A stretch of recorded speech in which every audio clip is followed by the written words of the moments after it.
It's been said a bard's life can often be a hard life, or hill and jail to rove and always move from town to town. And some folk have inquired if ever we grow tired of ranging all around the world and never settling down. But one should be a little wary of remaining stationary. 'Cause comfortable is lovely, but it's not the way we grow. When life starts to unravel, pick up your pack and travel. You'll find a strange serenity in places you don't know. Wriggle-dee-dum-dee-doo-da-terry-o-dee. There's so much to see beyond the open door. It's outward bound we go. Who knows what we'll find that we've never found before. Adventures waiting further down the road. It's waiting for you further down the road.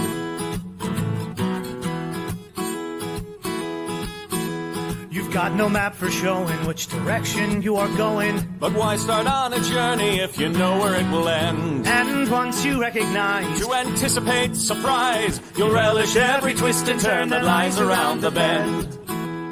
Wriggle-dee-dum-dee-doo-da-terry-o-dee-da-dee-da-dee. There's so much to see beyond the open door. It's outward bound we go.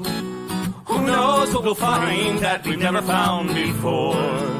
Adventures waiting further down the road. It's waiting for you further down the road.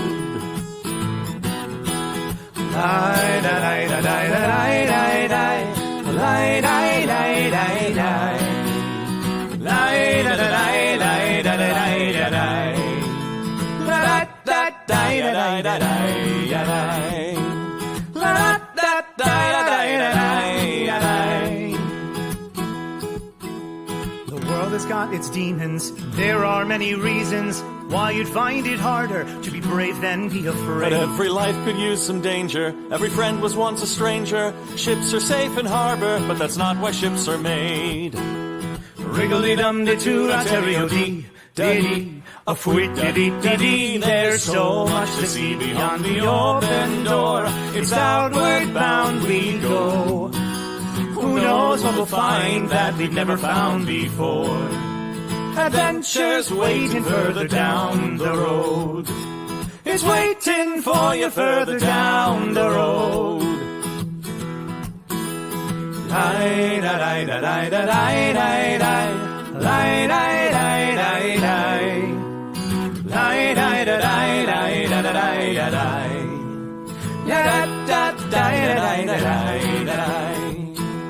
Adventures waiting further down the road.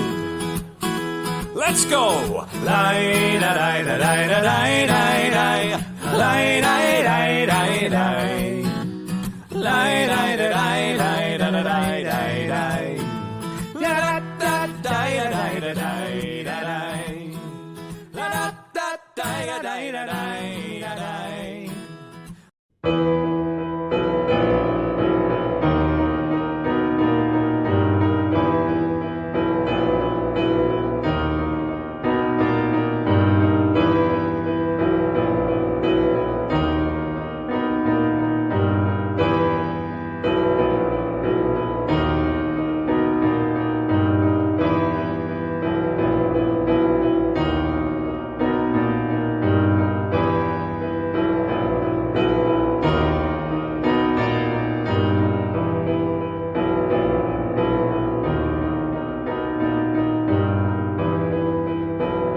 Good evening, friends, and welcome once again to Gothic Horror Gaming on Nat 21 Adventures.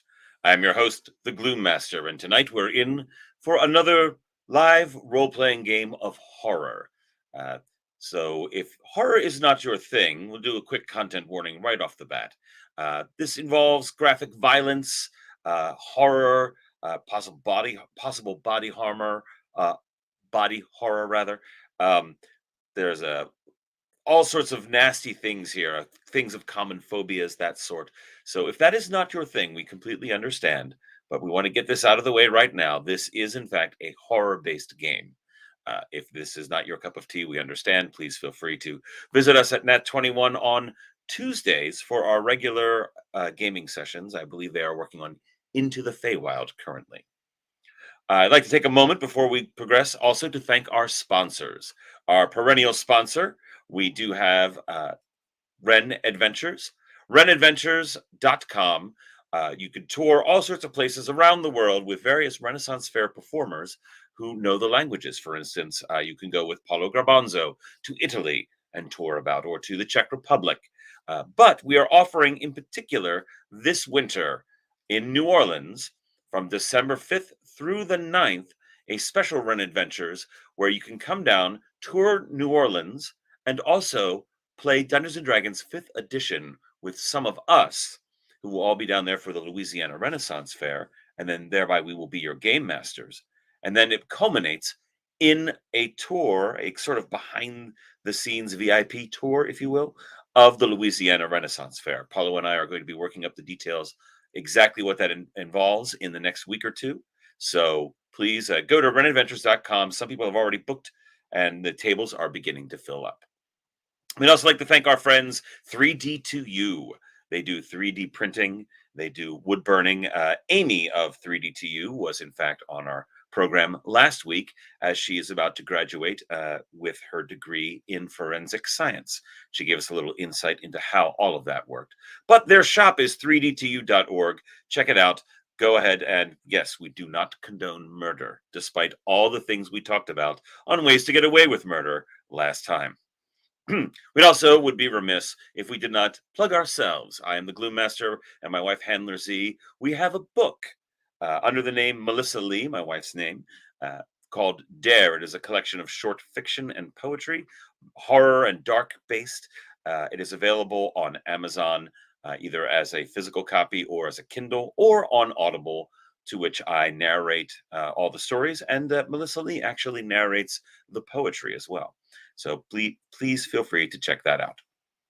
A word on tonight's game and system. Our game universe is the Chill universe. It is a similar universe to our own in that most technology and everything that you know about exists. But behind everything, the supernatural lurks. It is called the unknown in the Chill universe. And the unknown is generally very powerful and very deadly and most often evil. So that is existing in the background. It is not generally known or acknowledged, but there is a small group called the Society of the Silver Way, SAVE, as they like to be known, who is combating the evil that is out in the world. It's not a government organization, it's just a private collection of individuals. One of the primary requisites to join is to have experienced the unknown and survived. The rule system, however, that we are using is called Over the Edge. And Over the Edge is a very simple rule system. I will explain it briefly. You have 3 traits for your character. You have a primary trait and 2 side traits. These traits can be anything. Let us say that we have a cowboy. That is his primary trait. And he has 2 side traits. Let us say that he is an amateur photographer and that he also is a devout Catholic. So now, anytime he wants to do something in the game that has a chance of success or failure, he would roll dice to attempt to succeed. And whatever that action is, he would try to justify it falling under one of his traits. For instance, he's attempting to jump his horse over a fence. Obviously, that falls under his cowboy skill. In that case, he would roll 4 6-sided dice, add the results together, and try to hit a target number in order to succeed. If he is trying to recall a particular Bible passage, however, he would fall. That would fall under his side trait of devout Catholic. So in that instance, he would roll 3 d6 for something that is a side trait. Then, if he was trying to do something that had nothing to do with any of his traits, let us say he's trying to fix a train engine that has broken down.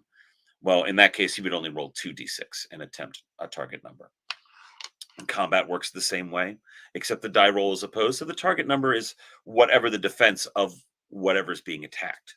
So you compare the two numbers. The difference is the amount of damage that is done. That is basically the rules. But you, watching at Twitch, can also assist either the players or myself by spending your Twitch points with Sir David Percival over there in the comments. Thank you for being here, Sir David Percival, once again. So you can spend your Twitch points with him, and you can then declare a help. You can give a help to either to any individual player or to myself. And what that help does is gives an extra die roll that can be added. And then you take the highest, whatever the normal amount would be. It essentially gives you like advantage for those of you who play Dungeons and Dragons 5e. Advantage on one of your dice. So let us say once again, the cowboy is jumping his horse over a fence, but he really wants to succeed. So he would expend a help. Normally he would roll 4 dice. He gets an extra help. He rolls 5 dice. He rolls them and he takes the highest 4 and adds them together to attempt to hit his target number. That is basically the rule system. Where we are in San Francisco. The year is 1872. Our players have recently crossed over on the Transcontinental Railroad and had a bit of a hard time getting here, but they've all arrived and are establishing their new lives. And in order to give you an idea of what they've been doing for the past 10 months, it's been 10 months. It's now September of 1872.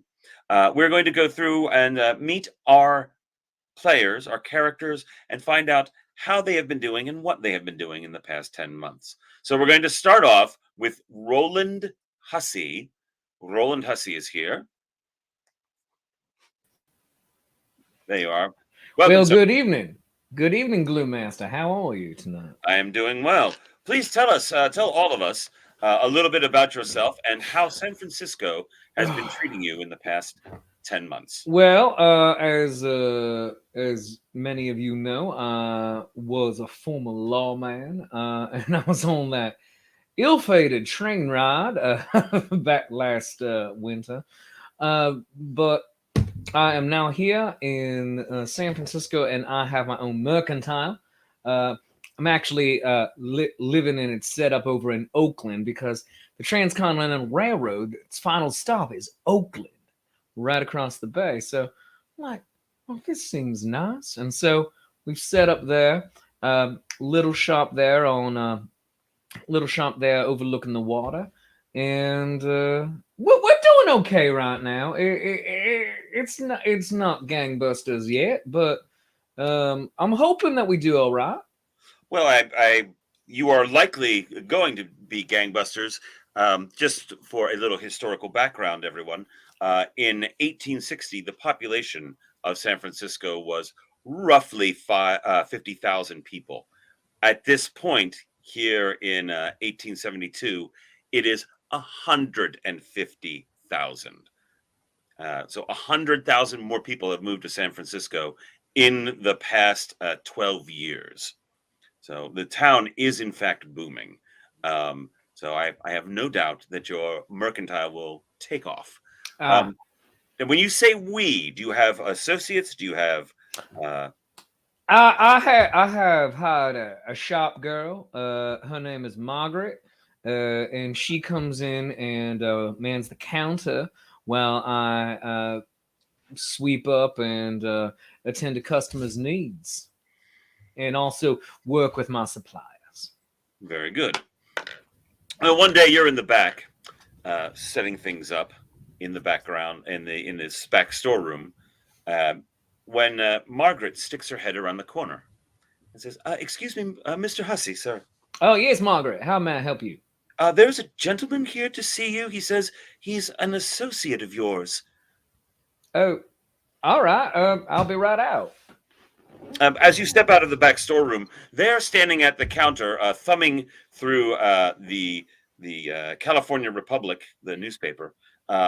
Is a man in a nondescript gray suit, dark hair graying around the temples. He's of average height. He's maybe 5'9", indeterminate age, middle age-ish. Anywhere between 30 and 50, you would guess, is his age. And he looks up, and you recognize him. It is a man known as Gordon Pym. He's the Oh, gentleman.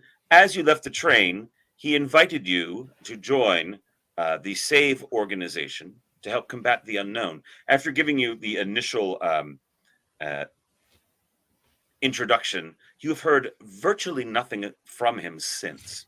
But now here he stands in your shop. He looks up and says, "Ah, yes, Roland Hussey.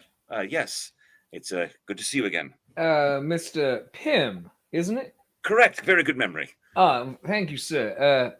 How may I help you? There is a matter that is of a delicate nature here in San Francisco itself, across the bay, and we were hoping that perhaps you could look into it. He looks around and notices that there are other people in the establishment. Given your experience of last winter, we think that you are well situated to interpret what is occurring better than most. Oh, Mr. Pym, I want to know about that. I just happened to be in the wrong place at very much the wrong time and happen to survive. And that speaks volumes in and of itself that you happen to survive. So, if you wouldn't mind, I have arranged a meeting tomorrow with some of your fellow passengers from the train. Oh, They are all meeting at noon tomorrow at the Grand Hotel over on California. I'm sorry, the Nucleus Hotel over at California and Sanson Street in San Francisco. oh, well. I'll have to see if I'm available. I am certain that business will progress very well without you, as I believe there is an order, and he just reaches into his coat pocket, pulls out an invoice for a great deal of your goods, which I think will take some time to package up and will be quite lucrative. I think you can afford to take a few days off. How much is this invoice for? Keeping in mind that this is 1870s Yeah. California, several $100s. Oh, all right, Margaret. I'm gonna be in San Francisco tomorrow. I'll be in the city. Very well, sir. Shall I close up the shop? Um, yes. Yes, sir. I'll see you. See you soon. Indeed. And Pim says, "Thank you very much. I really appreciate this." And that order, there's a shipping address right there. You can see it's going to a little town on the coast, Los Angeles. It's down south, isn't it? It's down to the southern end of the state. Yes. So I'm sure you'll be able to fulfill the order in a week or two. No rush, but I hope you have a pleasant stay in San Francisco. Thank you. He turns to walk away, and as he walks to the front door, he all of a sudden turns around, looks back, and says, "Oh, and Mr. Hussey, sir, Yes, Mr. Pym. proceed with caution." And with that, he steps out into the street. A carriage goes past, and he's gone. What? Oh, what is happening? Why am I here? Why does this happen to me? Meanwhile, in San Francisco, Jackson Weatherwax. Jackson, how have you been? The climate has suited me down to the ground. I have found myself really enjoying myself here. My brother's estate, as it were, was not insignificant. I've been able to take care of it in best I was able to. I moved some things around. The building was mostly structurally sound. I was able to fix some minor details, but everything's been going on very well. The tenants, as they are, seem to be taken care of, and I've found other business that I've been attending to. It's been Oh, indeed. quite profitable. Yes. After the unpleasantness of the train, I found myself looking into that deep, dark, truthful mirror, and the world is a terrifying and fascinating place, and one should not shy away from it. I started reading more and finding more interesting books as I that have found their way over here. The Far East is not as far as it is west, and I've found some folks who have introduced me to all sorts of new literature and very eccentric people here in this wonderful town. Absolutely extraordinary. Yes, we have a tenant who comes and goes. He claims to be an emperor, a charming fellow. We yes. Very good. Well, you are attending your books at the tenant house one day, sitting at your desk, and you hear the front door open. The young man who you normally have manning the front desk has stepped away for his lunch, and you are there alone when the door opens, and in strides a middle-aged, maybe, man, 5'9", gray suit, nondescript, dark hair graying at the temples, and you recognize him as Gordon Pym, the gentleman who handed you the card on the way off the train.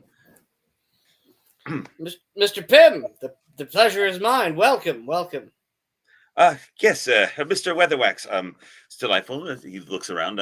It's a very interesting establishment you have here. Thank you. I was hoping you'd stop by. I've been able to acquire some interesting pieces, which I can only assume is what brought you here today. Right over here, we have a taxidermied baboon. It was actually, Mr. Weatherwax. Yes. As fascinating as your glances around collection is, and I would sincerely be interested. I had come to you on a much more urgent matter.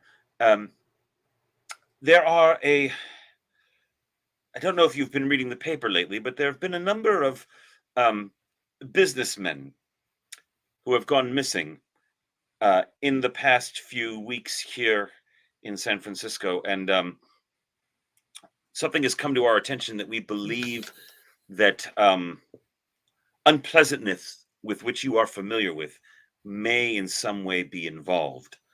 We were hoping that you'd be willing to take a look and see what you might discover. By all means. Oh, I'm at your disposal. That is absolutely wonderful to hear. We have arranged a meeting with some of your other previous fellow passengers. Meeting tomorrow at the Nucleus, in the dining room of the Nucleus Hotel over on California and Sanson Street. I'm well familiar with it. Yes. Is Genevieve working there? I believe Genevieve has been fired. Ah, good girl. Well, I'll be there promptly. Very good. That would be at noon, and there will be a packet of information that give you a little bit more to go upon once you arrive. Ah, marvelous. You sure you don't want to take a moment to look around? I have some wonderful pieces I'd care to show. Oh, you're already heading toward the door. Oh, I would. What's behind this door? And he gestures to a door. Oh, the door you came in?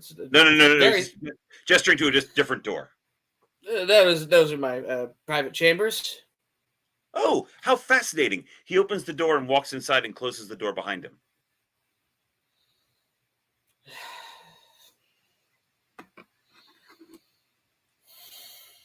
And for a penny, and I open the door.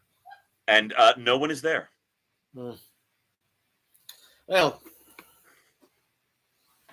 truly a marvelous city. Indeed. Now then, meanwhile, across San Francisco, we also have Ida. I am not this Ida you are talking about. No. Hmm. I am the great Madame Harmonia, famed psychic, medium, and explorer of the beyond. I see. And where exactly have you set up your parlor? Well, I don't actually have a parlor. I have been selling out various theaters and establishments. I also do house calls and private events. But you would have to speak with my assistant and manager, Frank Herberbaum. Frank, is there in fact a Frank Herberbaum? Yes, Oh. yes, he manages my schedule. Hmm. Very good. Well, you are in the California Theater, opened in 1869, and it is it's an afternoon performance. You've discovered that you can't really sell out the theater, but daytime performances are inexpensive to rent the hall, and so you have done so. You have a handful of guests who have joined you in the theater for your seance. Are you summoning anyone in particular? No, not yet. I have to clear my mind. I have to get into the aura of the performance. Is there anything in particular you do to get into the aura? Yes, I go into a trance-like state where Mhm. I contact the beyond. Wait. Is there a Mary in the audience? Mary? There's a murmur from the audience. Yeah, I'm Mary. I'm Mary. Yes, I see it clearly now. Your blue taffeta gown, your sparkling green eyes. Yes. You've lost someone. Yes? Well, I mean, yes, I've lost someone. Yes. I see them. I see them clear as day. Oh, there I he s- is. Mary says, and points to the wing of the theater. And out of the wing of the theater steps a man in a nondescript gray suit, 5'9", dark hair graying at the temples, and you recognize him. Oh, I'm terribly sorry. I had no idea. Excuse me. Yes, and Mary in the audience says, "Oh, wait, that's not him." See? Of course it's not. Yours is in the lavatory. Oh, I, I suppose. And there's a general murmuring. Frank comes out and says, "Excuse me, ladies and gentlemen, we've got a little bit of a conundrum here. There's been a slight interruption. It will take The it would take dark forces. Yes, I'll it will take take Madam a you. moment to recover. So if you could all just please wait out in the lobby for just a few moments. We do have some coffee and tea out there for everyone. So just go ahead and give us just a few moments for her to recollect herself, and we'll bring you back in. Yes. And Frank shuffles them all out, and you are left standing on the stage with Pim. I'm terribly sorry about that. If they think they're getting their money back, they're wrong. Yes. Well, I'm terribly sorry to interrupt, but it is a matter of some importance that I really wanted to to speak to you. And fortunately, time is sort of the essence, and I didn't realize you were. I was hoping to catch you when you were rehearsing or something, and I'm terribly sorry. Shall we go into my dressing room? Frank, I said no visitors. Sorry, ma'am. I never saw him come in. Oh, I let myself in. Oh, yes, your dressing room. Yes, right this way. And he directs you to your own dressing room. So, good to see you. What's going on? Yeah. Yes, it is delightful to see you as well. We've had something come up. I know that your persona is involved with the supernatural, but you've had the real experience, and um, we think that there might be something here in town that is occurring that we could use your insight for. Several businessmen, mid-level. They're not the high movers and shakers, but mid-level businessmen have gone missing, and one of them has been found, and that leads the condition of his finding leads us to believe that the unknown is involved. Oh, thank God. This was getting boring. Ugh. Oh well, Off yeah, me. excellent. Actually, there are several of your fellow passengers are meeting tomorrow at noon at the Nucleus Hotel just down the street at Oh, California and Sanson Street. they got a great cocoa van there. Yeah. Tomorrow, noon, Nucleus. I will be there. Count me in. Ugh, get me out of this theater. Oh yes, of course. Well, very good. I'm glad. And please proceed with caution. I always do. With that, he walks out of your dressing room and looks like he walks back toward the stage. It- As you follow him out, you see the trapdoor in the stage close, and he is no longer there. Little dramatic, but okay. Very well. And so, the next day at noon finds Roland, Jackson, and Ida at the Nucleus Hotel in San Francisco. It looks a little something like this. There's a dining room downstairs, and you will all arrive. My friends, it is so good to see you. Likewise. Oh, Why, if it isn't the Madame Harmonium herself, I am quite a fan. Did you like it? Did you like it? Yes. I'm more toward the back, but everything you're doing is quite wondrous. Madam Harmonium. I haven't heard about this yet. What You must see. Oh, what do you have going on? Oh, it's just a little show I got going on. You know, Are you an people actor? come in, I connect with their dead relatives or something like that, and then they give me money, and it's great. Oh, that doesn't sound very what's the word I'm looking for here, Ms. Monahan? Honest? Look, I can't help it if this city's full of suckers.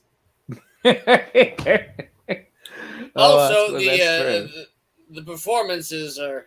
It's always wonderful to see something new. Are we? Where is the good Reverend? Is he not around? I don't know. I haven't heard from Henry since, well, we got off the train, honestly. None of you have heard of Henry since you got off the train.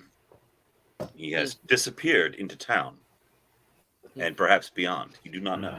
Maybe he Probably proselytizing and being all reverendy or whatever. I feel like the man's more finding himself than proselytizing. Maybe he went up north to the Yukon. Perhaps. If you haven't seen him and you haven't seen him, I should start making inquiries, or perhaps our mysterious benefactor might know. The concierge comes over. Excuse me, gentlemen, lady. There was a package left for you. And he pulls out a little bundle of papers, and he hands them to you. He says, compliments of a Mr. Pym. Oh, is he not joining us? I do not know, sir. I just know this was left for you. Is there a more private corner of the where we can? We do have we do have several private booths here in the dining room. If you would like one of those, Yes, please. There's a little curtained off booth dining table, and he directs you back to that. I will be back with some water and tea, perhaps. Whiskey, please. Whiskey, indeed. I'll bring have a double- tea. I'll bring both. Very good. And he steps away. The package of papers is a collection of newspaper articles that announce that they've been underlined with a pen certain sections that disappearances of several well-to-do businessmen over the past 2 weeks. Would I know any of them? I don't know. Most of them seem to be involved with international trade at this point. Would I know any of them?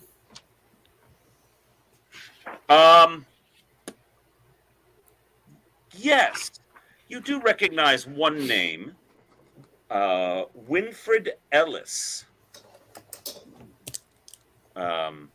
You've never met the man, but you've seen his name in your ledgers.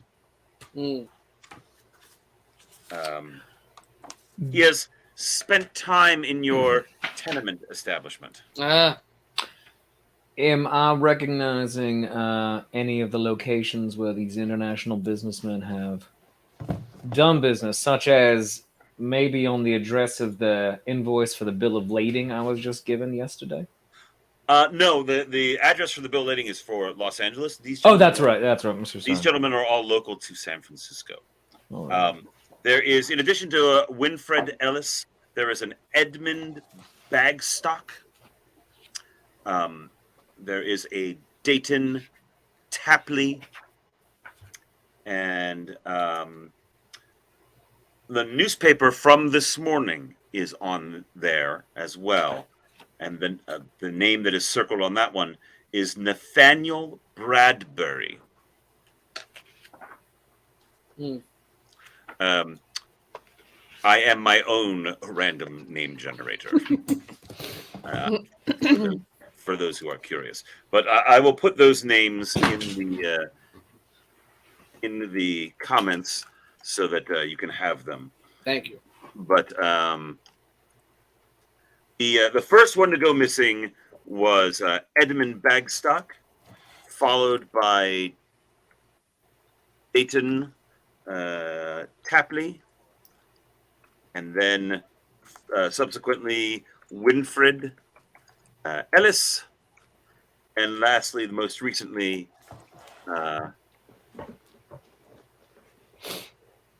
Nathaniel Bradbury. All generally involved in international shipping and trade. None of them were huge movers or shakers, but they were you would say, aspiring entrepreneurs. Their addresses are given for all four of them, and then a paper from 3 days ago states that Edmund Bagstock had been found deceased, and there are notes about services for him and his internment. Well, this looks like a good enough place to start. Perhaps more of the people he knows, and go from there, finding out anything else. I am mildly familiar with Winfred Ellis, as mildly.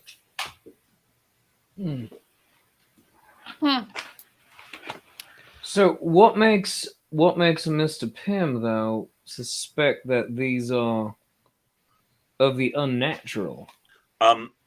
You see a bunch of notes and exclamations surrounding the discovery of the body of Edmund Bagstock. There are question marks scribbled on there. There are exclamation points, things that say like condition of body, speed of burial. Where was he found? This article does not say. Mm. If you were to guess as you read through it, it would seem that whatever had occurred has been hurried along to sort of bury it under the rug, if you will, sweep it under the rug. Now, I have to ask my friends. So, why are the police not more involved in this disappearance of these gentlemen? And also, if they are well-heeled businessmen, Mr. Weatherwax, you are next on their list. I have no doubt. You have been doing well, sir. I maintain a healthy. I want for not, but I also most of my money is tied up in possessions and trifles, things that aren't necessarily would draw that kind of attention. I should hope not. Oh, you do yourself the service. I have been seeing your name circulating around lately. To clarify something that you brought up about the police, the San Francisco police have only relatively recently been organized. Previously, there was what was in essence a vigilante society that was performing law enforcement in San Francisco. That is no more, and there is now a police department, but it is very young. All right. Also, keep in mind that the population has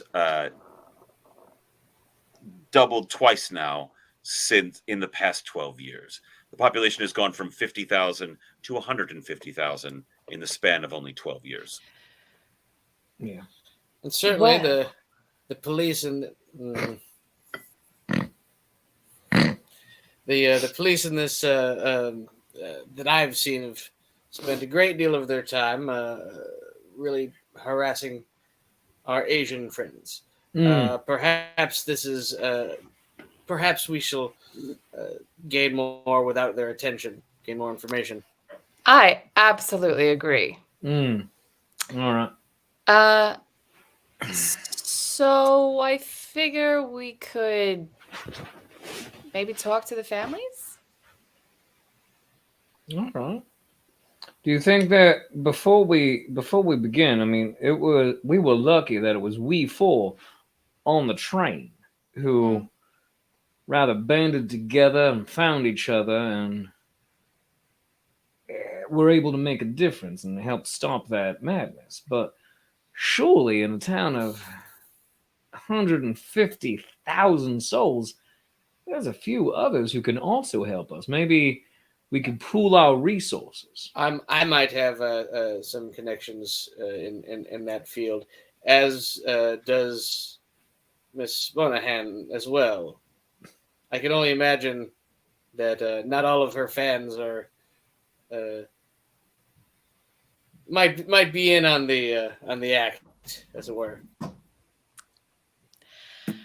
Well, I mean,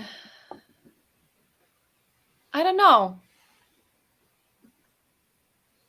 I feel like Mr. Pym chose us for a reason.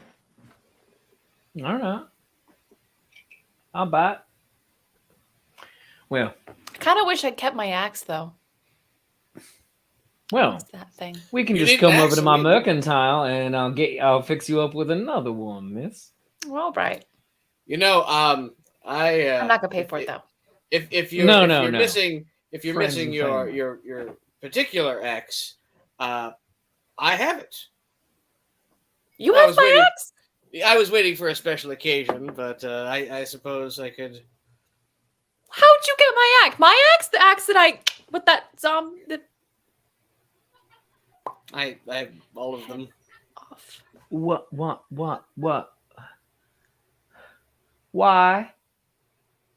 Why? Sentimentality, my friend.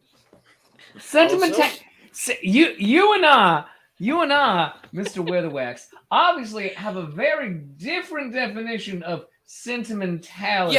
Yes, I do. The events that have transpired have changed me greatly. I no longer dismiss bumps in the night as mere happenstances from a cat that seems to be in everyone else's lap but mine. I've seen we have all seen some truly terrible things. I am no longer able to eat meat without retching. I am no longer able to make my way comfortably sleeping through the night, and I have been looking for answers in whatever means I have necessary. I have tracked down some of the items that have been on that train, and that is I'm trying to find answers, and maybe with you here we can find some more. Answers to what, though? I would rather Questions I don't even know. I would rather forget the whole thing ever happened. Let's move on with our lives. Ada here is a theater sensation. You are an international man of some mystery, and I have a nice little shop. I have a girl who works for me. Her name is Margaret. She's very sweet. I don't want to get her caught up in murder and demons and fiends and. But you know it's been there the whole time. It's been there the whole time. We are just now paying attention to it. Okay, all right. We can talk semantics later. We got to focus on the thing, right? So we got what, four gentlemen that have been missing. One turned up dead. Yeah. Right? That's a problem. Clearly there's some kind of beyondish thing that's happening. And let's go investigate. What's the worst that could happen? Were you also told to proceed with caution? I always do. All right. So, do you want the sentimental axe, or would you like a fresh new one? Nah, you can keep that one, Mr. Weatherwax. I cherish it. Well, I don't know if we're going to need an axe yet. I mean, we should probably figure out what's going on first. All right. Right. It's probably not a great time to deliver axes at a service. So, what would you like to do? I will order a salad. And I assume the meal is complimentary. Indeed. The concierge says, yes, everything has been, there's an account opened for your meals while you are here. In that case, I would love a cocoa vat and a nice Bordeaux, please. Yes, ma'am. Whiskey's fine. He puts the bottle and 3 glasses on the table, as well as a pot of tea and 3 cups. To the unknown. To the unknown. It's interesting, I think, that the first man to go missing is the one that was found deceased. Doesn't that say to you that the rest of them are also going to turn up deceased? Not necessarily. Following patterns. There could be a time where they're being held or something instead of being dead. In which case, maybe there's a chance for Mr. Ellis and Mr. Bradbury. Maybe. I say we go and talk to Mr. Badstock's family. Gloommaster. Yes. Outside of the world of our characters, is there a local branch of the U.S. Marshals here? Yes, there is. I would like to pay them a call at our nearest opportunity. So. Your meal is concluded. Oh, all right. Friends, I haven't been 100% honest with you. I have some ties with the federal U.S. Marshals, and I would like to go pay a call there and see if I can make contact with an old friend from the war. He might be able to help us out. All right. There is a federal marshal's office here in San Francisco. Would you like to attend, or shall I go on my own? Let's not involve me. I'll come along. All right, very good, Ms. Monahan. It is not far. It is near the telegraph office. Makes sense. Near also the rail line. There is a federal marshal's office. It is early afternoon. About 1:30, 2 o'clock in the afternoon. All right. Let's go inside if you would like, Ms. Monahan. There's a small reception area inside with a desk, at which is a gentleman who is writing out some papers. He looks up as you come in. Yes, can I help you? Yes, Roland Hussey. I was the marshal in St. Louis, Missouri, in the late '60s, and I was wondering if Marshal Twit is still here. Marshal Twit, Raymond Twit. Raymond Twit. Double T at the end. I don't know a Raymond Twit. That's interesting. All right. Give me just a moment. A moment. Right. It's not Roland Swift, is it? No, Hussey. Let me get Marshal Swift for you. All right, very good.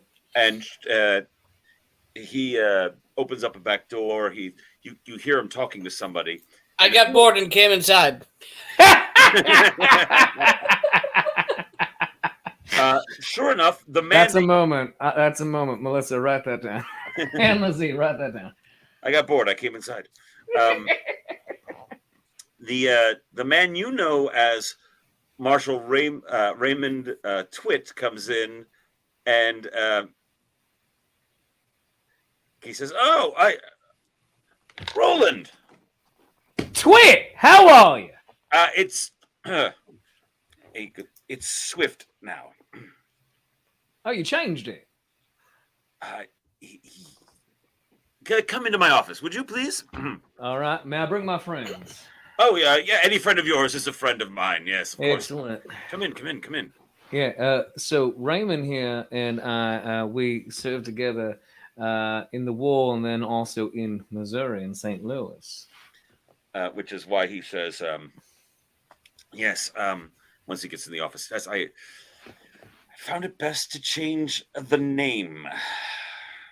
Why would you People do that? were noticed the war record.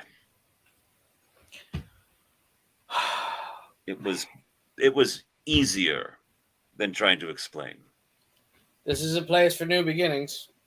I know nothing about that. Your friends are wise, Roland. But what do I have the pleasure? I was wondering if you still have my old badge that I gave you when I left St. Louis, and then also could reinstate me temporarily for some good old-fashioned investigating. Roland, I'd love to, but I don't have that kind of authority. I would have to put it through the state senators first, and then get it approved, and it would take weeks. Could you at least make me temporary? A deputy, if you will. I'm looking. I'm reading the names of marshals on the wall. Do I recognize any of them? No, you do not. And there are only 3 other names on the wall. Look, I am stretched to my limits here, and my men are busy, very busy. Are you aware of the anti-Chinese sentiment in this town? Do you know how often I have to go out and prevent lynchings? Do you know how often I have to stop riots on the docks? Roland, I would love to help you. But unless you're willing to come down to the dock and throw some elbows to keep these people apart, I don't have time. Listen, I will be happy to help you if you can help me, Raymond. I cannot get you reinstated as a marshal. Just at temporarily. such short notice. I Temporary. cannot do that. Then let me Roland. I would borrow love your to. badge. Let me borrow yours. What? You still have mine, I'm sure, in a box somewhere when I threw it at you. Look. And he takes a moment, takes a breath. If I were to conceivably still have your badge, who is to say that I didn't throw it out this morning into the rubbish bin out back, and that if you came back in an hour and rummaged through the trash while people were out on patrol, that you might find it? Well, that was very careless of you, Raymond. I would say so. So I don't, and he looks at you meaningfully, I don't have it. I'm pretty sure it got thrown away and is probably in a rubbish bin somewhere. He glances out the window at a rubbish bin. Smell Smith & Wesson still. Was that thrown out too? Oh, heavens, no, that's in use. Fair. All right. Raymond. That's really all I can do for you, Roland, right now. No, I understand. I have to go be as I am, cast off. Be swift with your actions, and I hope that you're not a twit with all of these problems, sir. Don't make me call for an early trash collection. I won't. Thank Very you. good. Now, if you'll excuse me, I do have a lot of work to do. Come back and see me when things are quieter. I will. Good to see you, Roland. Good to see you, my friend. Madam, sir. Lovely to meet you. Pleasure. And out you go. Joke's on him. Sanitation in the city is a mess. After you walk out, what do you do? So we said we have an hour, yeah? Do you want to go around the corner to a coffee house in the meantime? All right. There is, in fact, a bar around the corner. A bar and a restaurant. Mm. It is called Dick's. Mm. Whiskey. Yes, Same. sir. Yeah. I'm already going through the I'm going through the trash already just to see what else I can find. He told you, and he told us an hour rather. I than know, but there's also he might have had an earlier appointment. He might be throwing away some other important things. Do you think that there's another extra badge in there too? One for each of us. Besides, Jackson, roll me 4 dice. isn't that a little that's a little conspicuous, don't you think? Roll me 4 dice, Jackson. Wrong.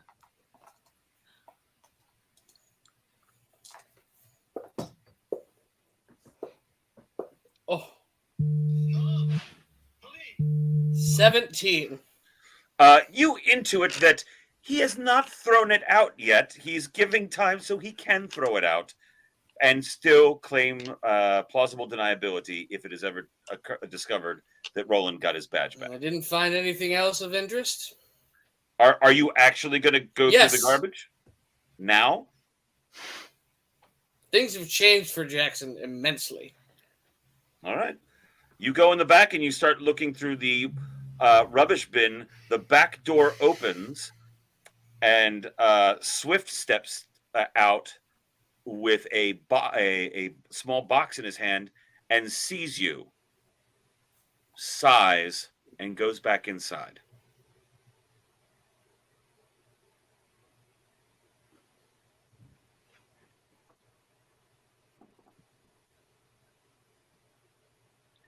You find nothing of any particular interest.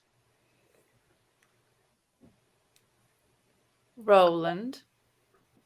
Yes, Ms. Monahan. How much do you like me? How much do I like you? Well, I like you probably twice as much as I should have and half as well as often as I like. Okay. What time But- is it?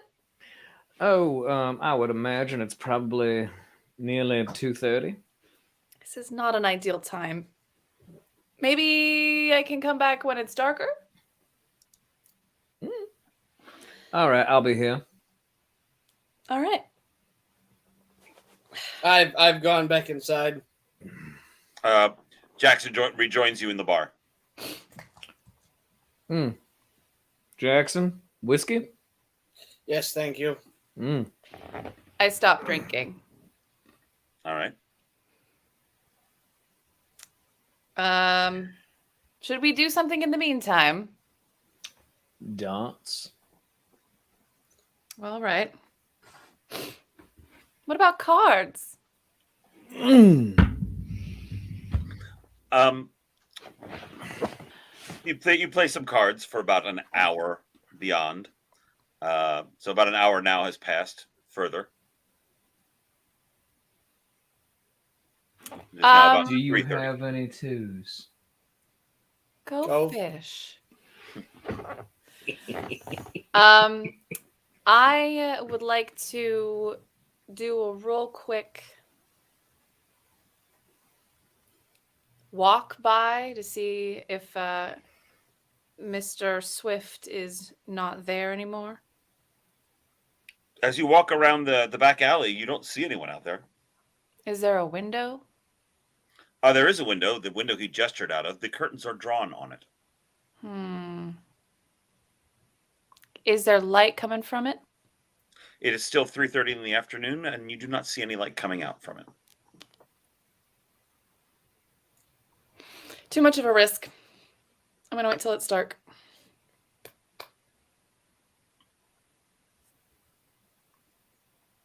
So I go back to the bar. I'm going to wait till it's dark. When is sunset around now? I would say probably like 6:30. 6:30. All right. So we have like 3 hours until it is dark so that I can get your damn badge. Should we, I don't know, do something about the thing that Mr. Pym? Well, that is kind of what I was waiting for. So if you two want to go on ahead, I can wait for the badge. I can sit here, drink whiskey, play some solitaire, and maybe some dance, This is get going the ahead. badge, and then come meet you as a federal agent. How are you going to get the badge? I'm going to go into the rubbish area. The heap. The bins. So, just for a moment of clarity, because apparently I was not clear. In saying that he would not do that, that is exactly what he was doing. Swift was telling you flat out, without saying it, come back in an hour, it'll be in the rubbish bin. Oh, okay. Boy, it would be terrible if someone threw it out in the rubbish bin. That's why I'm like, let's go get drinks found it around the corner. Yes. Yeah.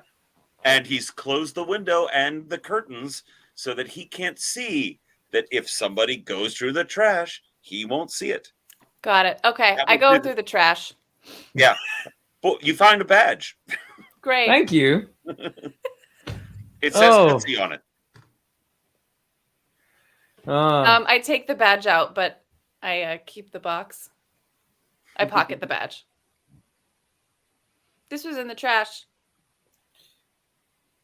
Are you handing me the box or the the badge? The box. All right. There's no badge in it. Huh. That dirty. Could have sworn he told me that was gonna be there. How much do you like me? You really should see her show. It's quite good. You know what? I'm gonna say I like you quite a lot, Ms. Monahan. You want to put a $sign on that?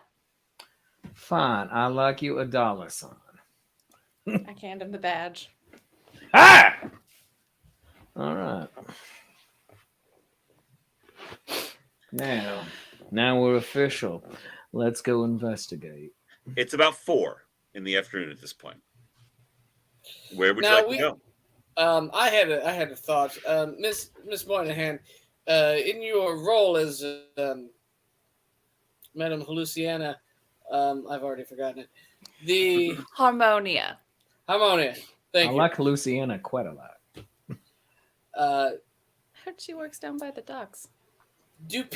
how do people react to like how do you advertise for private showings? Do you go up to the bereaved and let them know of your prowess? Is that a thing that you've done? Have you offered your services before? Or would that seem more gauche? I'm unfamiliar with show business. No. So I have just held exhibitions, and we offer private events to certain clientele, but that would really come from Frank. He's more on top of that than I am. I just show up and do the thing. Really. I guess what I'm asking is have you ever been just out and about in public and someone says, "Oh, I've seen your show. Could you contact this outside of the performance space?" Not really, honestly, because Madame Harmonia kind of goes into a box. And honestly, people don't often recognize me, which is weird. But, we could use this to our advantage. Okay. Hold on. I go and I pull out my costume, I guess. Shall we go find the bereaved? Yes, I believe we shall indeed. The transformation is remarkable. It's all in the attitude. Very well. Let's. The address for Edmund Bagstock is at 3712 Stockton Street. It is not too terribly far away from the newly opened St. Mary's Hospital. All right. I want to know if there is anything in that article of a personal nature or description or... It Possibly says his obituary says survived by a sister and a mother. Does it say his birthday? It does indeed. It says 1842. But perhaps I'm looking more toward the side. Would there not be perhaps traits that his zodiac calendar would have that would work to your advantage? February 2nd. An Aquarius. Okay. Was there any kind of physical description? There is no physical description. Just says that his obituary says that he was a young man. When he was a young man, he had enlisted in the Union Army. But by the time he got through, the war had ended. So he never actually served in the war itself. I think that's enough. All right. I want to go to the address and Mr. Weatherwax. Could you take on a bit of a persona for me? I am. I will do my best. What did you have in mind? It always seems to work a little bit better if I am announced before I go into a room. It adds the mysterium or whatever. Mm. Now, just to be clear, we're going to the home of the bereaved before the service. Yes. I believe the service has already happened and he has been interred. The service and the interment have already occurred in a rather quick succession. Yes. Yes. I Okay. approach the door. This is what you're going to say. You're going to knock on the door. Yes. Whoever's going to answer, and you're going to ask for his mother, okay? And then you're going to say that the great Madame Harmonia is here because she was called by the spirit of her son. Can you do that? I just want to be clear. I'm asking for the dead man's mother on behalf of the dead man's mother. Yes. Asking for his son. Do we know that he's deceased? Are we going under the assumption that he is deceased? It was in the papers. Yes. Yes. You know what? Never mind. I got this. Would you like me to announce you? That'll be fine. Sure. Okay. There's it's a modest house on Stockton Street. Probably maybe 3 bedrooms. I was just asking for clarification. If you want to ask the handsome, yes. After a few moments, you hear footsteps come up to the door, and the door cracks open a bit, and a young lady looks out. Yes. Hello, is the lady of the house here? I'm Emily. Emily, is your mother home? Well, I'm sorry. What? The most illustrious Madame Harmonium was called here by the spirit of Mr. Edmund Bagstock, and I believe she would like to speak potentially with your mother, if that is possible.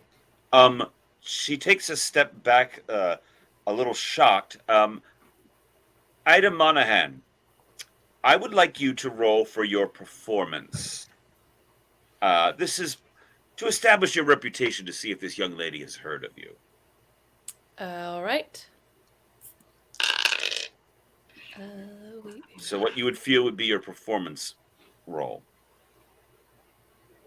Oh, and you just got to help as well. Ah, delightful. I already rolled, so I will put that in my back pocket because I rolled a 16. A 16. Emily staggers back.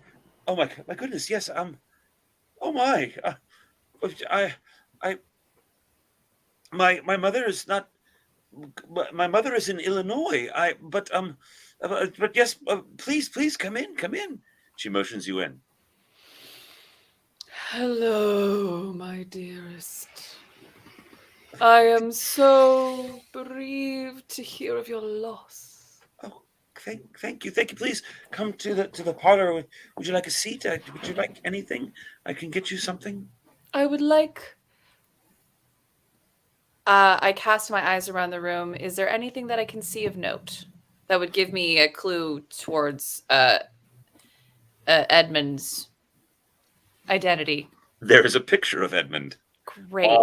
On a table. What is he? He's a balding gentleman with large mutton chops. Medium build. It's hard to tell his height because in the picture he is seated. Okay. Yes, my dear. I think. No.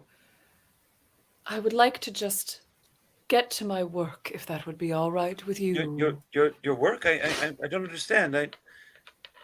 You say you've heard from Edmund? I have. But you only just buried him 2 days ago.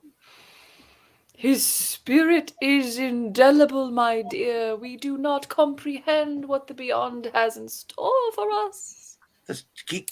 Does he have a message for me? Wait. He says, Emily, be good. Oh, I will, Edmund. I will. She sits down. She starts crying. There, my dear. There. Oh, you're such a stalwart, dear. Does he have a room in the house? This is his house. This is his house. I was just staying with him. Might I? Oh, no. That is too much of an imposition. I could not possibly ask to see his personal room. But it's just up the stairs, right this way. Oh, And she leads you on up to his room. Emily, no. You mustn't. I must do this alone. What? You will tell me what he says. Oh, yes, my darling dear, I shall. Never Please, fear. she has done this before. You're very fortunate under the circumstances. She only does this when a spirit strongly calls to her. Please come this way. She does need a moment to herself. Yes, please come with us. All right. You take her back downstairs, and she starts fussing over preparing some tea for all of Oh, you. please. Thank you so. We apologize. We would not have been here had it not been too important. Please do not put yourself out. This is a fine home. Yes, and absolutely. And we at the U.S. Marshals Service appreciate all of your help because Madam Harmonium is one of our most talented psychic and spiritual agents. Can she find out how he died? That is our hope. But you must understand that we don't do this for just about anyone. So we do require your absolute secrecy at this matter. Of course. I mean, this whole thing has been shrouded in secrecy. The sisters at St. Mary's wouldn't even tell me how he died. And which of the sisters at St. Mary's did you talk to? I talked to Philomena and also Teresa. They're the ones that informed me, but then they already had his body in a casket when I went to claim it, and then he was buried, and I never even got to see it. I think what would help you right now is if you took a few moments with us, just tell us about some of your favorite moments with him. Just spirits are attracted by memories, and strong memories are attracted by this. So perhaps if you were to tell us a little bit more about him, his spirit would be stronger for Mistress Harmonium. Perhaps something what is a favorite meal that you had together? Oh, well, he brought me out here, and he came out first from Illinois, and then he telegraphed me and said I should come on out, and I did after Father died about 5 years ago. And he was doing so well, and he would take me out, and there were wonderful fish dinners. Oh, the fish here is so good. Indeed, Yes. yes. Oh, and he was showing me the boat that he was going in on and investing in, and he was going to be doing some trade, going to the east, to the Far East, and having a trade in China and Japan. He said. What was the name of the ship, if you don't mind me asking? Oh, it was the Sturgeon. Sturgeon. fine, strong name for a fine, strong ship. Yes. Has, Found this, strong fish too. has this helped at all? Oh, I'm remembering all sorts of wonderful things. Wonderful things. Meanwhile, upstairs, Harmonium, you are alone in his room. I would like to just search it. Go ahead. Give me a search roll. First, I want to see where everything is. Make a note of how it is in the room so that I could possibly put it back together. Yeah, I'm going to search it. Go ahead. 15. 15. As you go through the list, as you go through everything, you note where everything is. You think you managed to put everything back where it goes. There are not a lot of personal effects in this room. It seems like that they've already been packed up. Perhaps Emily has taken his valuables and put them away. But you do find his appointment book. I pocket it. Very well. First, before I do, I just kind of flip through to see if there was anything of note. And I'm also kind of looking for something that I could give Emily when I leave. Like, what are you looking to give Emily when you leave? Like any kind of personal information that they might have shared, like anything that they did together, or if he had an appointment with her in his appointment book. He does not have an appointment with her. He had an appointment. He's got one at the Sturgeon where he was supposed to meet the ship's captain. That was probably a good 3 weeks ago. And then he had another one listed where he was going to visit the Japanese consulate. He has an appointment there, or had one. These are all preceding the date of his disappearance, which you have from that first newspaper article. Right. He also has a couple appointments with various other business brokers. He's got appointments with a manufacturer here in San Francisco. He's got an appointment actually with, and I always mess up the pronunciation of this name, so please forgive me as I Pontchartrain. I know Pontchartrain. Oh. The chocolate company Ghirardelli. Girardelli. He had an appointment with the Ghirardelli, the chocolatier. Okay. Is there anything else of note in the room? I still pocket the book. You see that there are, again, there's not much of value in here. You do manage to see that there is. What did you roll? You rolled a 15. 15. A 15. You find a letter that she had sent to him when she was still in Illinois, before she came out 5 years ago, expressing her desire to see the Golden Gate, with the passage, the waterway that's on the outskirts of town. Obviously, there's no Golden Gate Bridge yet, but that strait of water is called the Golden Gate. Her desire to see that, and her desire to visit, as she puts it, the Paris of the West. Okay. That'll be good. You descend the stairs.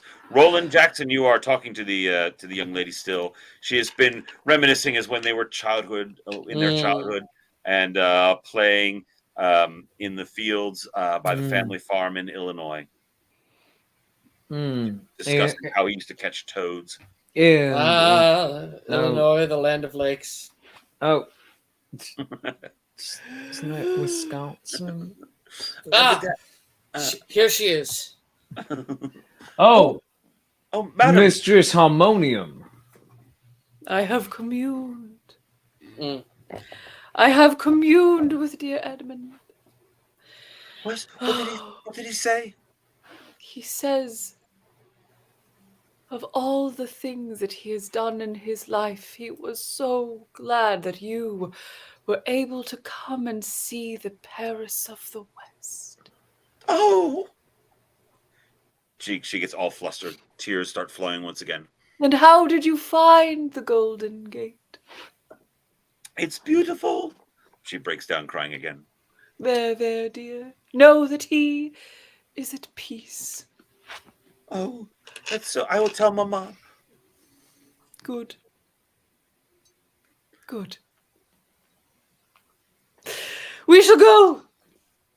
I am being called once again. Oh, We must go, ma'am.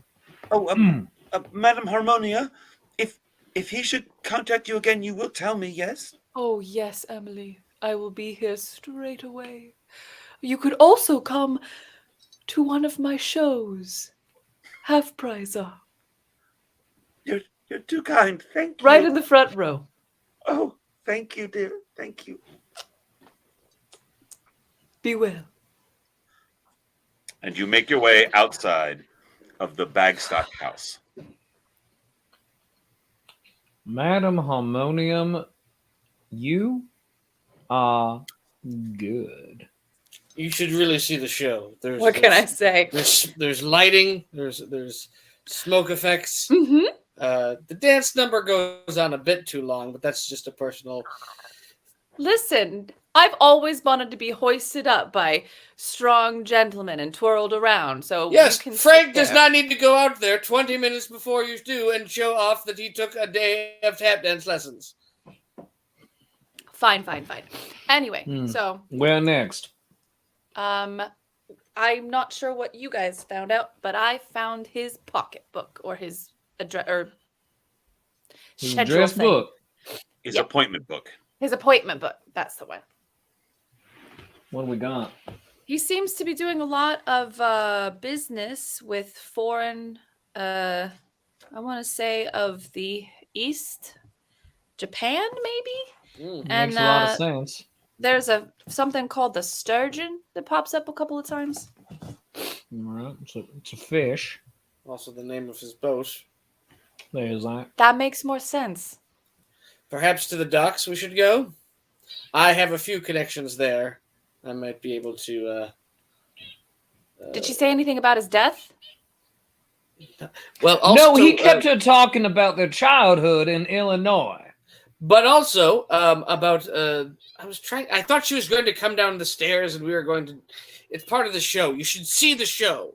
It's very good. But also, Okay, you might be overselling it now. actually, she did say that the sisters over at St. Mary's Hospital already had him in his pawn box when she came to collect his body. Wait, so no one's actually seen him dead? That's correct. Huh. Yeah. All right, well, we have two options. We could go see the Sisters of St. Mary's. St. Mary's, or we could go to the docks. I'm going to. I couldn't help but notice you visibly retch. If we go to the Sisters of St. Mary, there is even the slightest of possibilities that we might find more information about our fourth member. So perhaps I know I have not gone to a church and asked, which probably, thinking back, might have been a misstep. Perhaps they might know more about Mr. Patriot as well. Well, it depends on the nun, really. Oh, They all know each other, I've been told. all of them look like penguins, too. That is very true. I grew up in an institution where they were quite prevalent and quite Oh. not sparing of the rod. Let's just say that. Do you have a natural fear of yardsticks now? No. Just when they're being wielded by nuns. All right.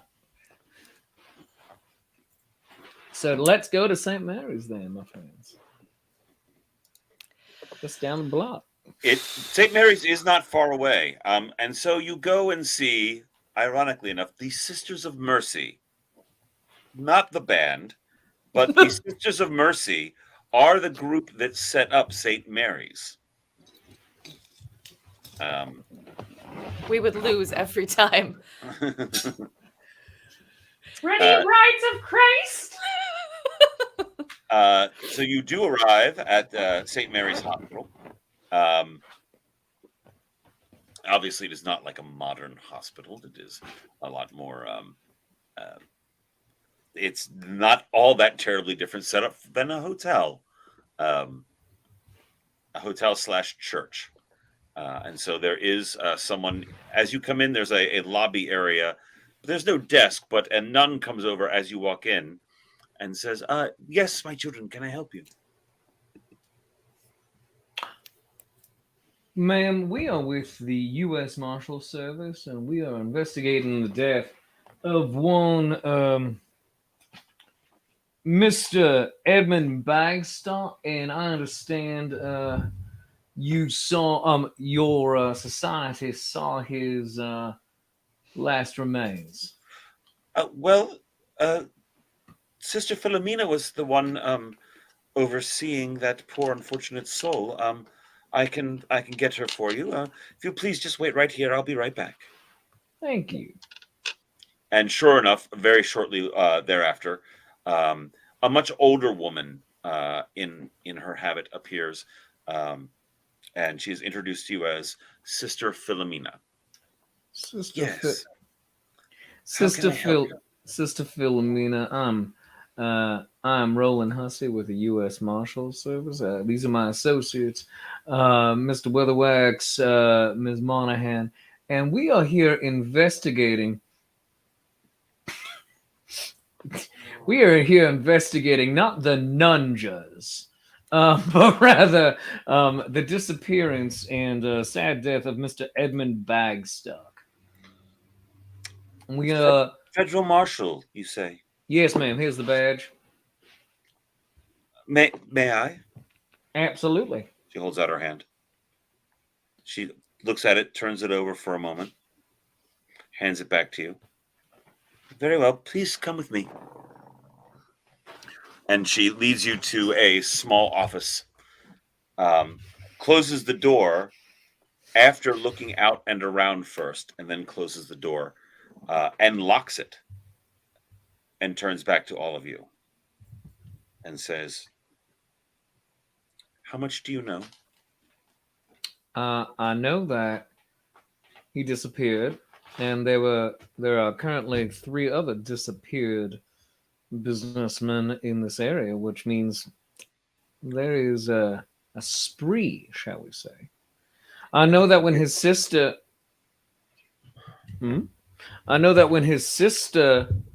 came to claim the body, he was already in a box. We could not have her see him like that. Like what? We prevailed upon the police and they said nothing. I'm so glad that a marshal has finally come.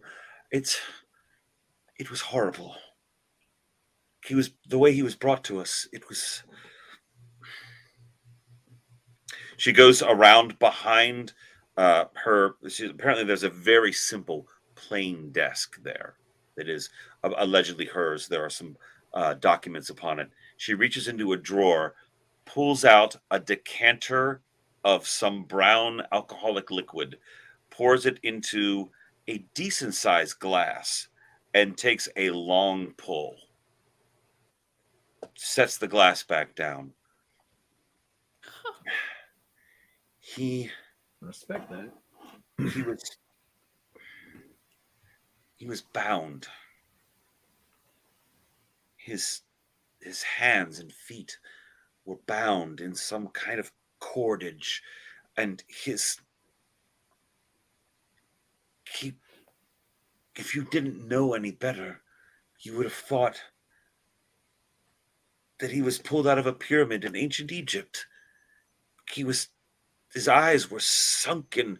His skin was dry like parchment. He was light as a feather. There was nothing left on him. He was a husk.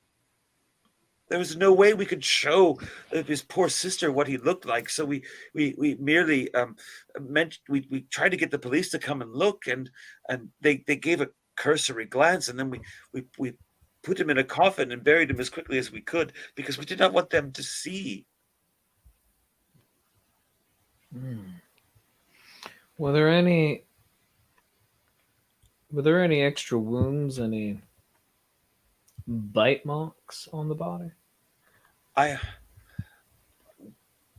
We tend mainly to the sick. The cholera epidemic of 10 years ago taught us a lot about diseases, but I wouldn't have known what to look for. Nothing was obvious. There was no blood, no viscera? There was no blood at all. He was dry as a desert wind. Huh. His eyes were sunken in. There was no fluid there. It was horrible. Have you ever seen anything like this? Goodness, no, child. And she reaches and pours herself another glass and drinks it before you and sets it back down. So he's desiccated.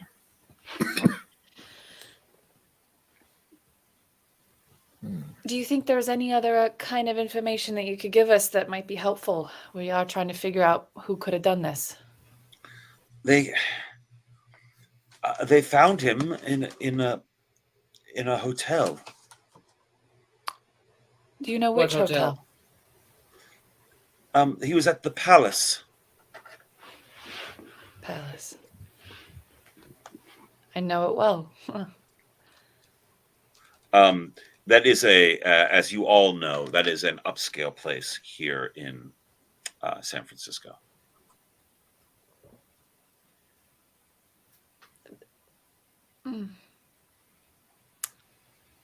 Was there anyone else who saw him or handled him? From my understanding, the nurse, I mean not the nurse, the maid went in and thought he had gone out.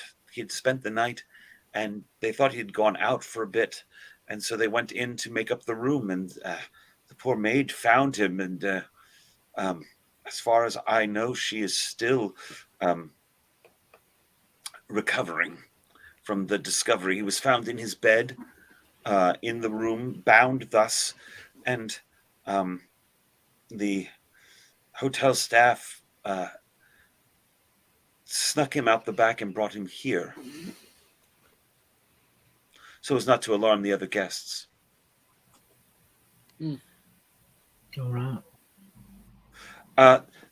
The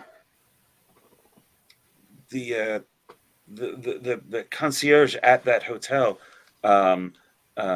is a man, Stefan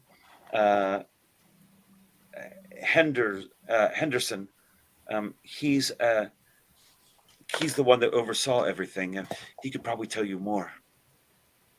Thank you so very much, Sister Philomena. Yes, of course. Is there anything else you would like to share with us before we are on our way?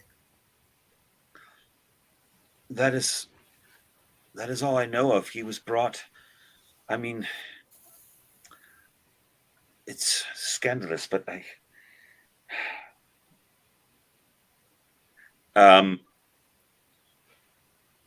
any one of you or all of you can roll me whatever dice you think would be empathy to be trustworthy to her, to be empathetic toward her.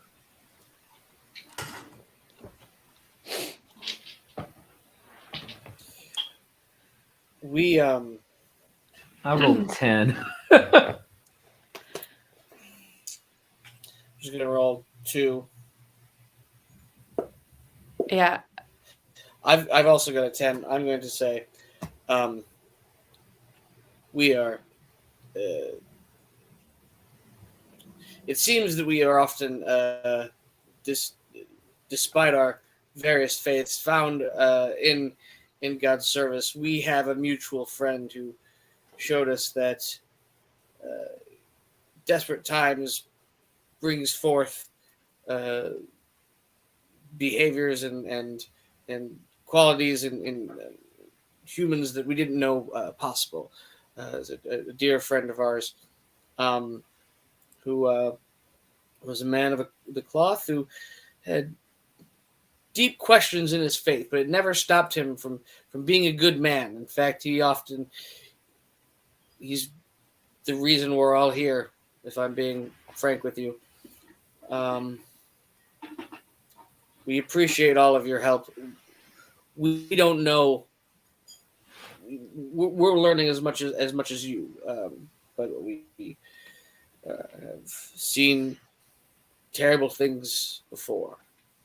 And Ida, what did you roll? I rolled a 12. Her eyes look up and meet yours. She leans into you and goes, "He was naked."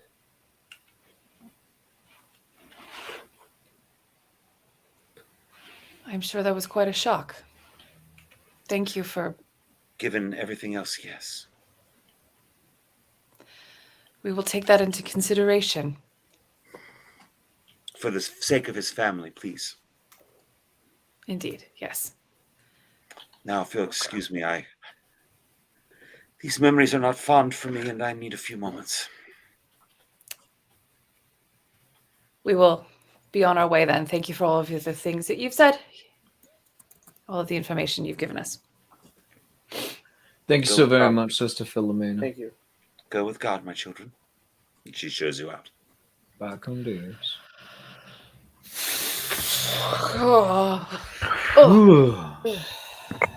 I felt like I was back in school. You did fine. You did fine. By the way, he was naked. I don't know if you heard that. Naked? Bound and naked. Mm-hmm. Do you think this was a succubus?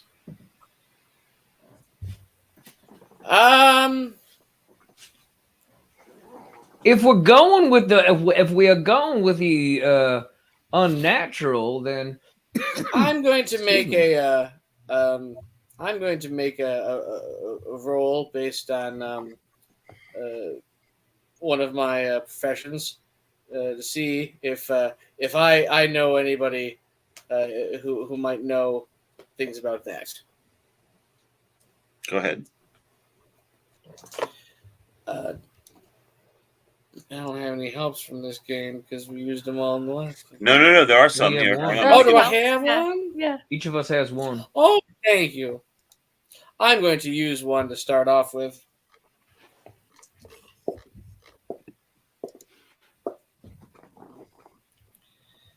That is a 15. So what exactly do you want to know? If I know anybody who ties people up while naked.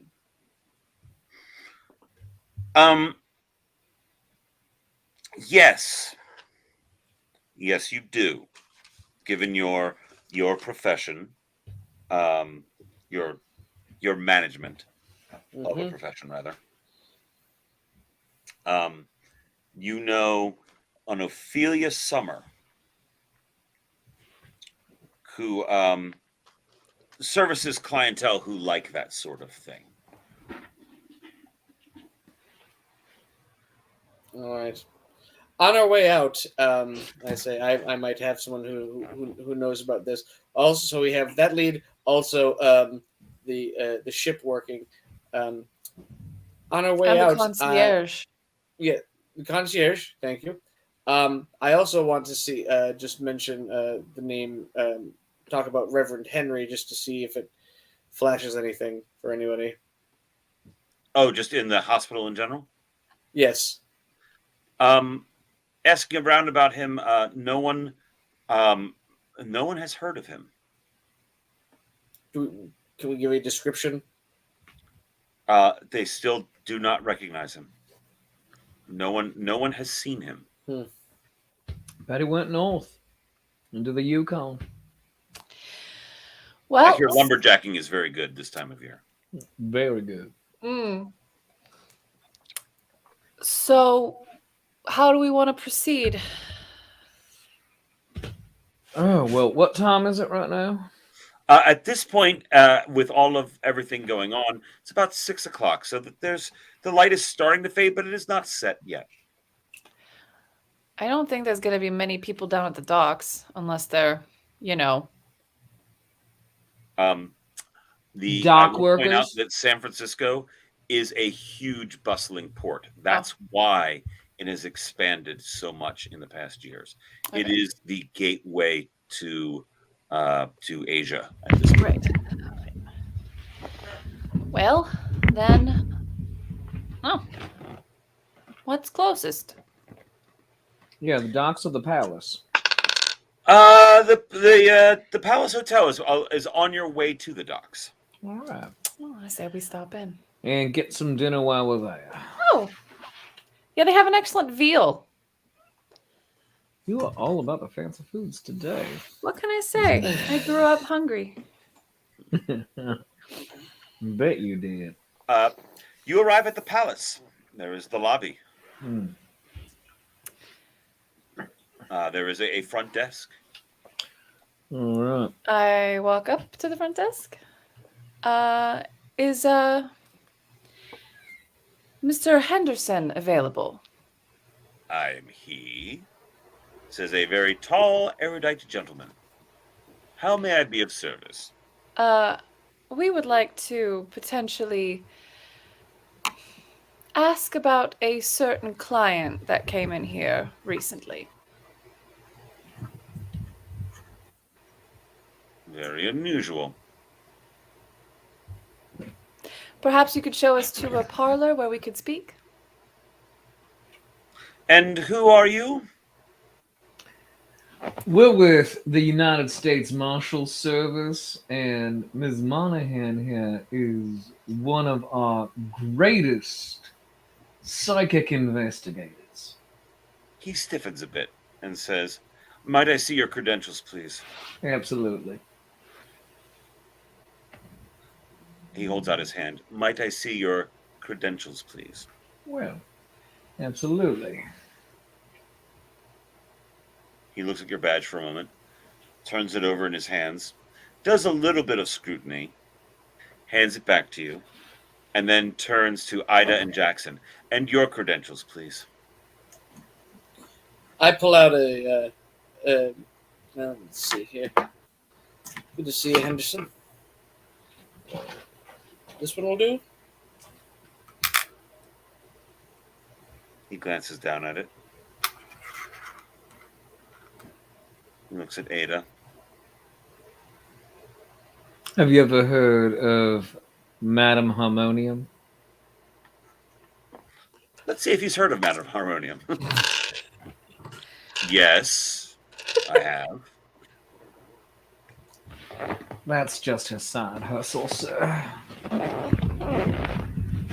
A front, if you will. Hustle in front is correct. He pushes that ring back toward Jackson. I see. What is this exactly about? You can say it here or not say it at all. About that stiff that got pulled out the back.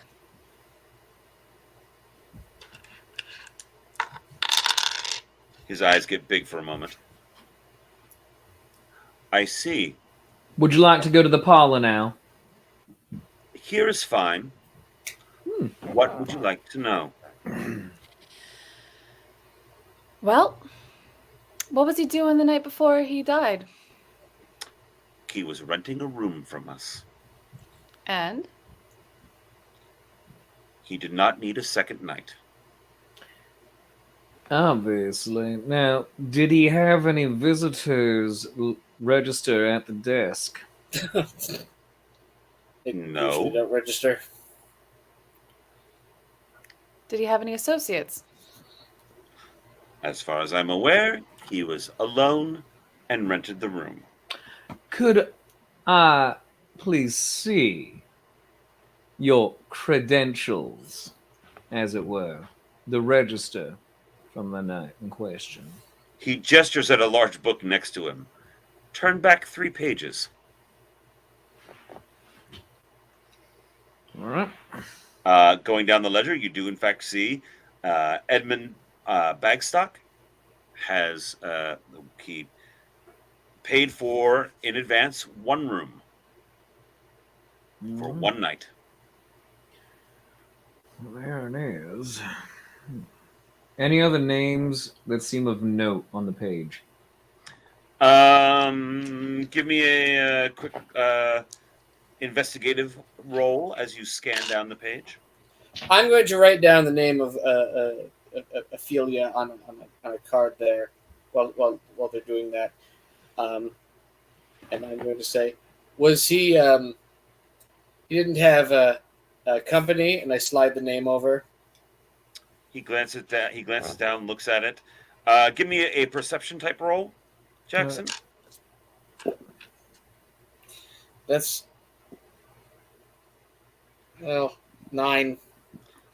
No flicker of recognition crosses his eyes, and he pushes the card back to you and says, "No." And I rolled a 13 on the investigation. Scrolling down through you don't see anything on that page with anything, and you flip the book back over, and as you do, the name Dayton Tapley catches your eye. Dayton Tapley.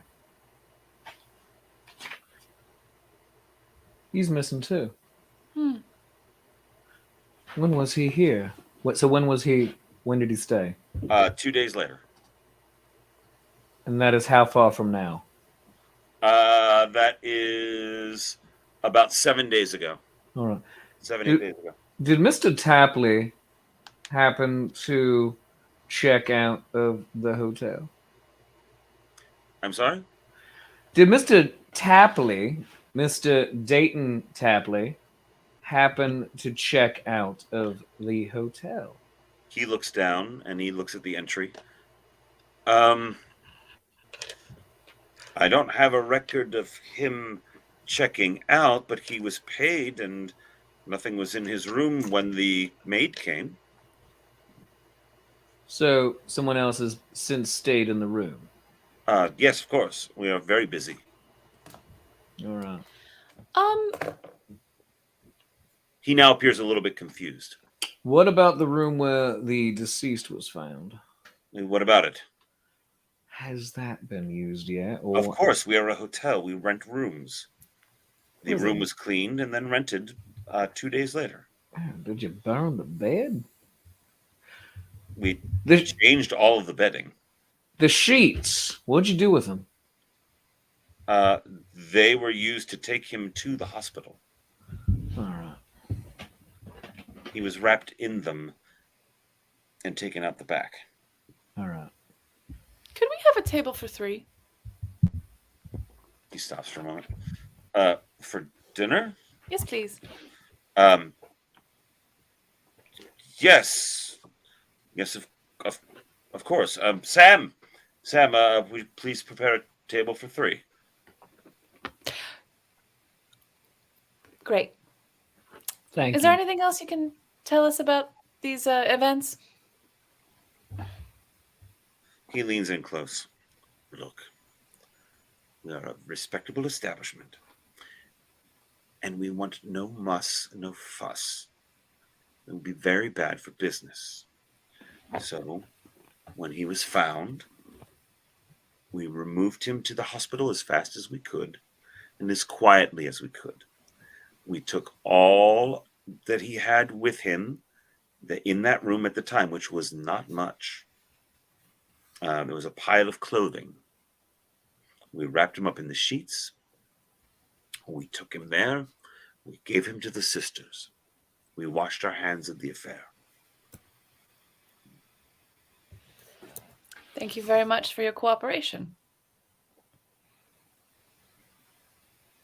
I slip him. I slip him some 35 cents.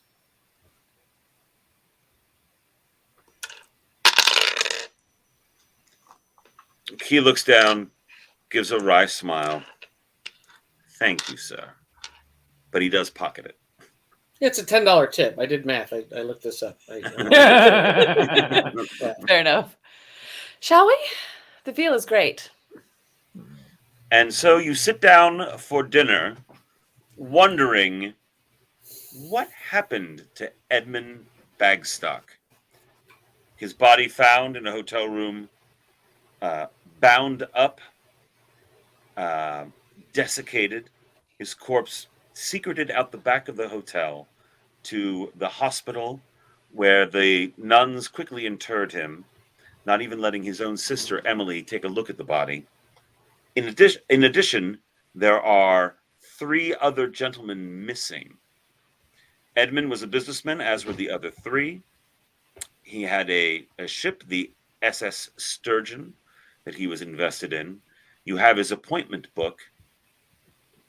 You have the possibility of a name of Ophelia Summer that Jackson knows, that he thinks might be related. You have a marshal's badge that, while defunct on cursory examination, appears to give you credentials. And a whole lot of questions.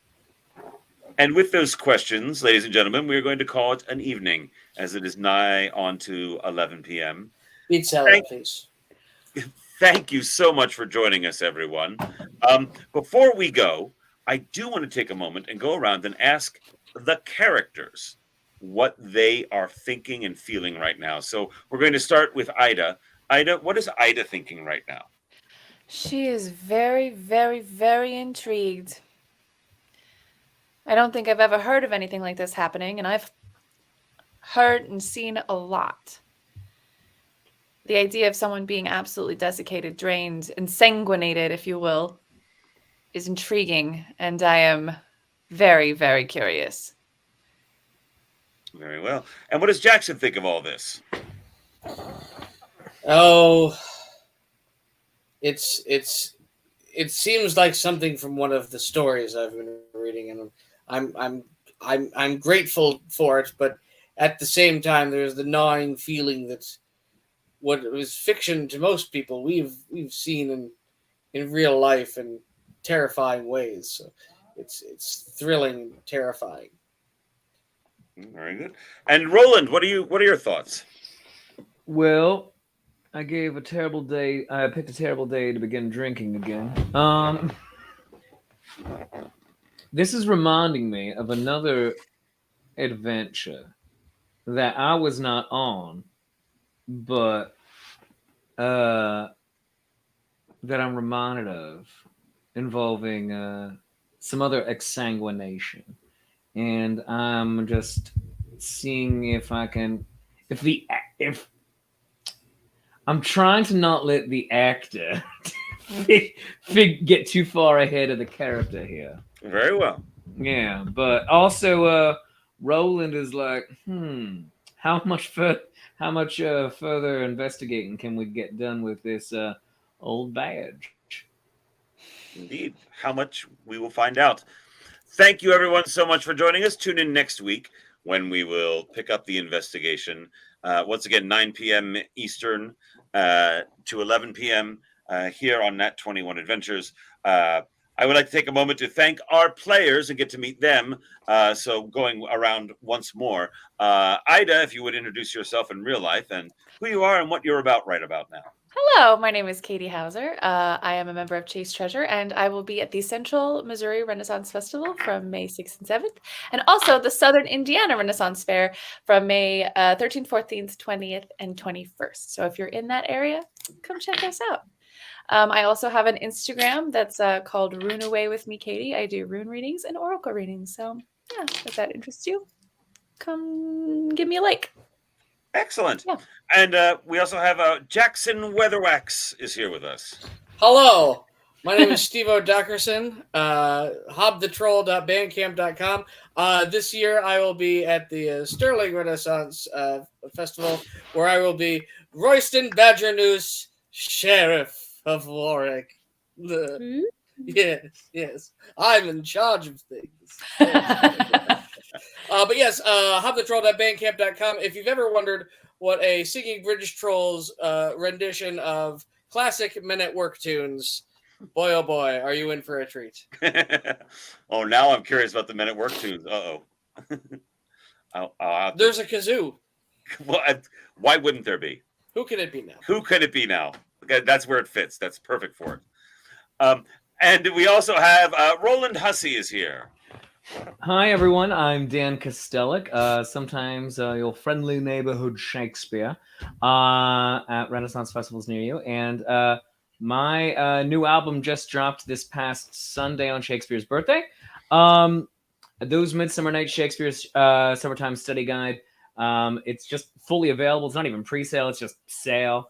You can go to shakespeareproofs.bandcamp.com and listen to ballady versions such as the Bromantic song, the love theme of Richard Too Fast, Too Furious, featuring me and Matt Young of Rover's Way. At Scarborough Renaissance Festival, doing entertainment directing there through the end of May. And then I'll be in... thank you, Sir David. And then I'm going to be at the final weekend of the Oklahoma Renaissance Festival in Muskogee, Castle of Muskogee, the first weekend of June. Excellent. Yeah, so lots all happening. Indeed. And I am your friendly neighborhood gloom master, Tom Zadoyko. I am one half of the Buckle and Swash pirate comedy sword fighting show. We will be at the Tennessee Renaissance Festival every weekend in May. So coming up very soon. I'll be out and about doing that. And then you can find me after that at the Pennsylvania Renaissance Fair for the first 5 weeks as Buckle and Swash. And then for the last 6 weeks as Uzi the Mudbeggar in the Mud Skippers Mud Show there. So be sure to check all of that out. Also, I'd like to thank our sponsors. We have renadventures.com. Runadventures.com is our regular sponsor. We have coming up this winter, December 5th through 9th, Dungeons and Dragons in New Orleans. You'll tour through all the cool sites in New Orleans with a bunch of us who are all down there for the Louisiana Renaissance Fair. Roland will be there, I know. Ida will be there as well. I don't know if she's joining us on the tour, but I know they'll all be in the area. There's their face peeking out. We'll be touring the sites and then playing 5th edition Dungeons and Dragons as well. And it all culminates then in a trip to the Louisiana Renaissance Fair where we will all be performing. And Paulo and I are working out a sort of VIP all access kind of tour to come and see all the various things at the festival, including that cat. We also have, I'd like to thank 3D2U, our good friends. Congratulations to Amy Reeder, who is graduating with a degree in forensic science.